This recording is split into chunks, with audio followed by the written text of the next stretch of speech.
Good morning all of you. आज हम पढ़ेंगे कक्षा तीसरी का हिंदी का 5वां चैप्टर आम का पेड़। अब आम तो सारे बच्चों को क्या बड़ों को भी बहुत पसंद होते हैं। ठीक है, चलिए ये आम के पेड़ के बारे में क्या बताया है हम लोग पढ़ते हैं। अब ये जो बच्चा है ना, इसका नाम है सौरभ, जो क्या कर रहा है, वहाँ पे बैठ के मज़े से आम खा रहा है। गर्मियों के दिन थे। सौरभ के चाचा जी ने अपने बगीचे के एक टोकरी आम भेजे। आम बहुत मीठे थे। सौरभ को आम बहुत अच्छे लगे। उसने सोचा ऐसे ही आम मैं अपने बगीचे में लगाऊंगा। देखो ये जो सौरभ है, इसके चाचा जी, इन्होंने क्या किया, गर्मियों के दिन में एक कटोरी आम भेजे सौरभ के घर पर। अब ये सौरभ ने खाए तो उसे बहुत पसंद आए, क्योंकि वो बहुत मीठे थे। फिर उसने क्या सोचा, वो मीठे आम खाकर, कि ऐसे ही आम मैं अपने बगीचे में लगाऊंगा। ठीक है, कौन से सीज़न में, कौन से इसमें भेजे थे उन्होंने, गर्मियों के जब दिन चल रहे थे तब आम भेजे थे। ठीक है, फिर उसने बगीचे में एक जगह थोड़ी मिट्टी खोदी। देखो वहाँ पर उसने क्या किया, सबसे पहले एक छोटा सा गड्ढा किया, मिट्टी खोदी, वहाँ आम की एक गुठली डाल दी, उस गड्ढे में गुठली डाल दी, गुठली पर मिट्टी डालकर उसने थोड़ा पानी छिड़क दिया। फिर क्या किया, गुठली को मिट्टी से अच्छे से ढक दिया और उसके ऊपर थोड़ा सा पानी डाला।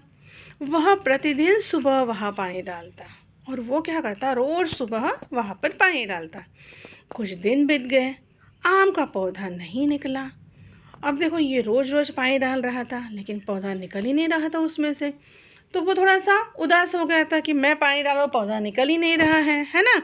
इसलिए उसने क्या किया, उसने पानी डालना ही बंद कर दिया। उसको लगा पौधा ही नहीं निकल रहा है, तो वो ऐसा सोचकर उसने पानी डालना बंद कर दिया।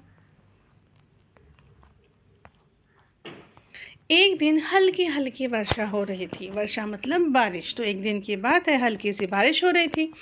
सौरभ घूमता हुआ बगीचे में उसी जगह पर जा पहुंचा।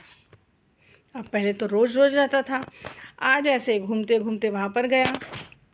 ठीक है, उसी जगह पे पहुंचा तो क्या देखा उसने, सामने ही लाल लाल कोपलों वाला नन्हा सा पौधा लगा था। तो उसने देखा कि जहाँ पर उसने वो जो आम का गुठली जहाँ पर उसने लगाई थी, उसमें से क्या निकला है, एक छोटा सा नन्हा सा पौधा, जिसमें रेड रेड लीव्स लगे हुए थे। पौधा देखते ही सौरभ प्रसन्न हो उठा। अब जैसे उसने वो देखा आम का पौधा, तो वो क्या हो गया, प्रसन्न हो गया, मतलब खुश हो गया। पौधा निकल आया, पौधा निकल आया, कहते कहते वह अंदर भागा। अपनी छोटी बहन प्रिया का हाथ पकड़कर उसे बगीचे में ले आया। पौधा देखकर प्रिया भी खुशी से उछल पड़ी। अब देखो वो इतना खुश हो गया था कि वो जोर जोर से चिल्लाने लगा, पौधा निकल आया, पौधा निकल आया। और वो कहते कहते अपने घर में गया। अपनी छोटी बहन थी उसकी, जिसका नाम था प्रिया, उसका हाथ पकड़कर उसको बगीचे में लेकर आया और पौधा दिखाया। और पौधा देखते ही क्या हुआ, प्रिया भी खुशी से उछल पड़ी, उसे भी बहुत खुशी हुई।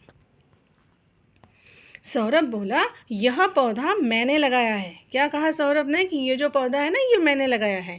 ये किस चीज़ का पौधा है, यह आम का पौधा है। इसमें खूब मीठे आम लगेंगे। सौरभ ने कहा कि इसमें तो ढेर सारे मीठे मीठे आम लगेंगे। दोनों भागे भागे पिताजी के पास गए। पिताजी बोले, क्या बात है, आज तुम दोनों बहुत प्रसन्न हो। अब ये जो गुड न्यूज़ है, ये बताने के लिए वो लोग कहाँ गए, अपने पिताजी के पास। तो पिताजी ने पूछा कि क्या बात है भाई, आज तो बहुत खुश लग रहे हो तुम लोग। तो प्रिया क्या बोली, प्रिया बोली, पिताजी बगीचे में आम का पौधा निकल आया है, अगले वर्ष हम अपने ही पौधे के आम खाएंगे। अब प्रिया ने कहा, अब प्रिया को पता था कि हर साल तो चाचा जी गर्मियों में आम भेजते, वो हम खाते हैं। तो आज प्रिया क्या बोली अपने पिताजी को, कि बगीचे में आम का पौधा निकल आया है, अगले साल हम अपने ही पौधे के आम खाएंगे। उसकी बात सुनकर पिताजी हंसे। क्यों हंसे होंगे उसके पिताजी, क्योंकि अभी तो वो एक नन्हा पौधा था, और उसको पता है 5-6 साल लग जाते हैं अच्छा बड़ा सा ट्री होने के लिए, और फिर जाके उसको फल आते हैं। तो पिताजी प्यार से बोले, देखो पिताजी ने क्या समझाया दोनों बच्चों को। देखो, छोटे से पौधे को बड़ा होने में बहुत समय लगेगा। अब ये पौधा छोटा है, इसको बड़ा होने में बहुत समय लगेगा। कितना समय लगेगा, 4-5 वर्ष में यह एक बड़ा पेड़ बन जाएगा। 4-5 वर्ष के बाद एक बड़ा सा पेड़ बन जाएगा। इसका तना मोटा होगा, बड़ी बड़ी शाखाएं होगी, तब इसमें आम लगेगी।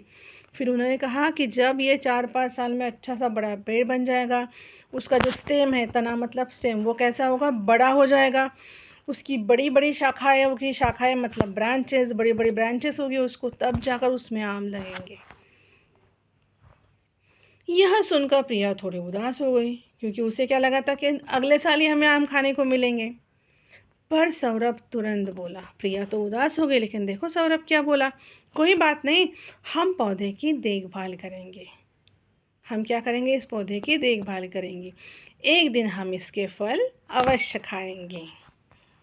चलिए फिर देखो यहाँ पर एक पिक्चर भी दिया है जहाँ पे वो लोग सब साथ मिलकर खा रहे थे, और ये सौरभ सोच रहा है कि अभी ऐसा दिन आएगा कि ये लोग सब साथ में मिलकर उस पेड़ का आम खाएंगे। चलिए ये है बातचीत के लिए। आपको कौन सा फल बहुत अच्छा लगता है? अब जिसको जो पसंद है वो आप लिख दो यहाँ पर, और वह फल आपको क्यों पसंद है। अभी जैसे मुझे भी आम पसंद है, तो वो आम बहुत मीठे होते हैं इसलिए मुझे पसंद है। तो आप इसमें आपके हिसाब से लिख सकते हो। आपके घर या विद्यालय में कौन से पेड़ पौधे लगे हैं, उनकी देखभाल कौन करता है। अब देखो आपके विद्यालय के आसपास या फिर विद्यालय में भी कुछ पेड़ पौधे लगे होंगे, उनके नाम लिखने हैं और उनकी देखभाल कौन करता है। बहुत बार ऐसा होता है कि जैसे विद्यालय है या फिर गार्डन में है तो वहाँ पर माली लोग रहते हैं, वो पेड़ की देखभाल करते हैं, लेकिन घर में कौन करता है, किसी के यहाँ पे दादा दादी, नाना नानी या फिर मम्मी पापा। चलिए चित्र में कुछ आम धरती पर गिरे पड़े हैं, आम पेड़ से नीचे क्यों गिर गए होंगे। अब ये चित्र देखा आपने, आम का पेड़ है और वहाँ पर नीचे आम गिरे हुए हैं। क्या होता है जब आम पक जाते हैं ना, वो अपने आप नीचे गिर जाते हैं। हवा आती है कि हवा के झोंकों की वजह से वो नीचे गिर जाते हैं, या फिर ऐसा भी हो सकता है ये बच्चों ने क्या होगा, बच्चों ने गिराए होंगे आम, ऐसा भी हो सकता है। चलिए चित्र में दिखाए गए बच्चे और व्यक्ति आमों का क्या करेंगे। अब मुझे बताओ ये लोग क्या करेंगे, अभी इतने सारे आम लेकर पहले तो मज़े से खाएंगे पेट भर कर। अब हो सकता है ये जो आदमी है ना, ये क्या कर रहा है, एक कटोरे में आम कलेक्ट कर रहा है, तो ये हो सकता है ये बेच भी सकते हैं बाहर जाकर, मार्केट में जाकर, या फिर अपने किसी रिलेटिव को देंगे। ठीक है, चलिए सोचिए और लिखिए। पहला क्या है, सौरभ के चाचा जी ने सौरभ को किस मौसम में आम भेजे थे। आपको अच्छी तरह से पता है, पहला ही सेंटेंस है, कौन से मौसम में भेजे थे, गर्मियों के। तो यहाँ पे क्या लिखा आना है, सौरभ के चाचा जी ने सौरभ को गर्मियों के मौसम में आम भेजे। आम खाकर सौरभ के मन में क्या विचार आया, याद है वो सौरभ मीठे मीठे आम खा रहा था, तो उसने क्या सोचा था कि मैं भी क्या करूँगा। देखो एक मिनट, हाँ फर्स्ट वाला जो हमारा पैराग्राफ है ना, उसी में आंसर दिया है इसका। हाँ ये देखो उसने क्या सोचा, उसने सोचा ऐसे ही आम मैं अपने बगीचे में लगाऊंगा। ठीक है, फिर नेक्स्ट क्या है, थर्ड, सौरभ ने पानी डालना क्यों बंद कर दिया, क्या उसे ऐसा करना चाहिए था। अब हमें पता है कि सौरभ क्या करता था, रोज़ रोज़ पानी डालता था, लेकिन उसे वहाँ पर पौधा ही नहीं निकल रहा था, इसलिए वो उदास हो गया था, इसलिए उसने पानी डालना बंद कर दिया था। लेकिन क्या उसे ऐसा करना चाहिए था, नहीं करना चाहिए था। सौरभ और उसकी बहन क्यों प्रसन्न थे, क्यों ये लोग बहुत खुश थे, याद करो। क्योंकि क्या हुआ था, यस आम का पौधा निकल आया था उनके बगीचे में, इसलिए वो दोनों बहुत खुश थे। और वो पौधा किसने लगाया था, सौरभ ने, इसलिए उनको ज़्यादा खुशी थी, इसलिए वो दोनों भाई बहन क्या थे, प्रसन्न थे। लास्ट क्वेश्चन है, पिताजी ने आम के पौधे के बारे में सौरभ और उसकी बहन को कौन सी बात बताई, याद है तुम लोगों को। उन्होंने क्या कहा था कि अभी ये नन्हा सा पौधा है, इसे बड़ा होने में कितने साल लगेंगे, 4-5 साल। फिर क्या होगा, अच्छा ये जो आंसर मैं बता रही हूँ ना आपको, देखो यहीं पे है, लास्ट वाला जो पैराग्राफ था ना चैप्टर का, उसी में है, देखो। हाँ देखो उन्होंने क्या कहा कि ये अभी छोटा सा पौधा है, इसको बड़ा होने में समय लगेगा, 4-5 वर्ष में ये पेड़ बन जाएगा अच्छा सा बड़ा वाला, फिर इसका तना मोटा होगा, फिर बड़ी बड़ी शाखाएं होगी, उसके बाद इसमें आम लगेंगे।